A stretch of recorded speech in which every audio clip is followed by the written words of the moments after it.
ரோமர் 12ஆம் அதிகாரத்தில் 1ஆம் வசனத்தை படிக்கிறபடியாக, இப்படி இருக்க சகோதரரே, நீங்கள் உங்கள் சரீரங்களை பரிசுத்தமும் தேவனுக்கு பிரியமான ஜீவ பலியாக ஒப்புக் கொடுக்க வேண்டும் என்று தேவனுடைய இரக்கங்களை முன்னிட்டு உங்களை வேண்டிக் கொள்கிறேன். இதுவே நீங்கள் செய்யத்தக்க புத்தியுள்ள ஆராதனை. பவுலானவர் இங்கே பேசும் பொழுது ஒரு புத்தியுள்ள ஆராதனை என்ன என்பதை பற்றி பேசுகிறார். நாம் அநேக நேரங்களில் அதை குறித்து நாம் கேள்விப்பட்டிருக்கிறோம். இதுதான் ஒரு நல்ல ஆராதனை, அல்லது அதுதான் ஒரு நல்ல ஆராதனை, இப்படி தான் ஆராதிக்கணும், அப்படி தான் ஆராதிக்கணும். ஓகே, நல்லது, அதெல்லாம் நல்லது தான். சில நேரங்களில் கைகளை உயர்த்தி ஆராதிக்கிறோம், சில நேரங்களில் அப்படி செய்கிறது கிடையாது. இங்கே பவுல் பேசும் பொழுது என்ன சொல்கிறாருன்னா, உங்கள் சரீரங்களை தேவனுக்கு பிரியமான ஜீவ பலியாக ஒப்பு கொடுக்க வேண்டும் என்று பேசுகிறார். பாருங்க, நம்முடைய சரீரங்கள் அப்படின்னு சொல்லும்போது நம்முடைய அவயவங்களை தான் குறிக்குது. நம்முடைய சரீரங்களுடைய செயல்கள், இவைகள் தேவனுக்கு பிரியமானதாக இருக்கட்டும் அப்படிங்கிறார். நம்முடைய சரீரத்தின் செயல்கள் கடவுளுக்கு பிரியமானதாக இருக்கட்டும். அங்கே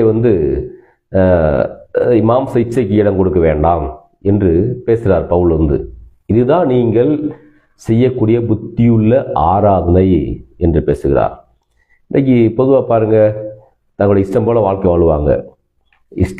வாழ்வாங்க. தன்னை சரீரத்தை பாவத்துக்கு ஒப்பு கொடுத்து சரீரத்தினால இப்படியாக இஷ்டத்துக்கு வாழ்க்கை வாழ்ந்து, ஆனால் கோயிலுக்கு போகும்போது மட்டும் பக்தியாக இருப்பாங்க. கோயிலுக்கு போகும்போது மட்டும் ரொம்ப பக்தியாக, ரொம்ப நல்ல பிள்ளை போல் அங்கே இருக்கிறத பார்க்குறோம்.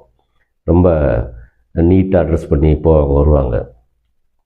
அப்படிப்பட்ட ஒரு பக்தியை கடவுள் நம்மகிட்ட எதிர்பார்க்கறது கிடையாது.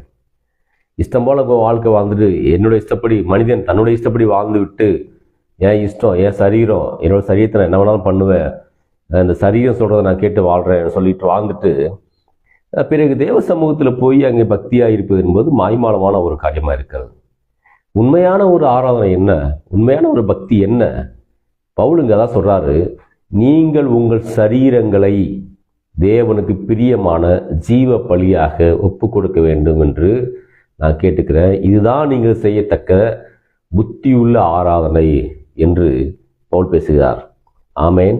இப்போ புத்தி இல்லாத ஆராதனை என்ன? இதிலிருந்து நம்ம என்ன விலகி கொள்கிறோம்? தன்னுடைய சரீரத்தை இஷ்டப்படி பாவத்துக்கு ஒப்பு கொடுத்து விட்டு, நான் ஜெபிக்கிறேன், நான் கடவுளுக்கு பிரியமான வாழ்க்கை வாழ்கிறேன், நான் நேசிக்கிறேன், கடவுள் நேசிக்கிறேன்னு சொல்கிறது புத்தி இல்லாத ஒரு ஆராதனை.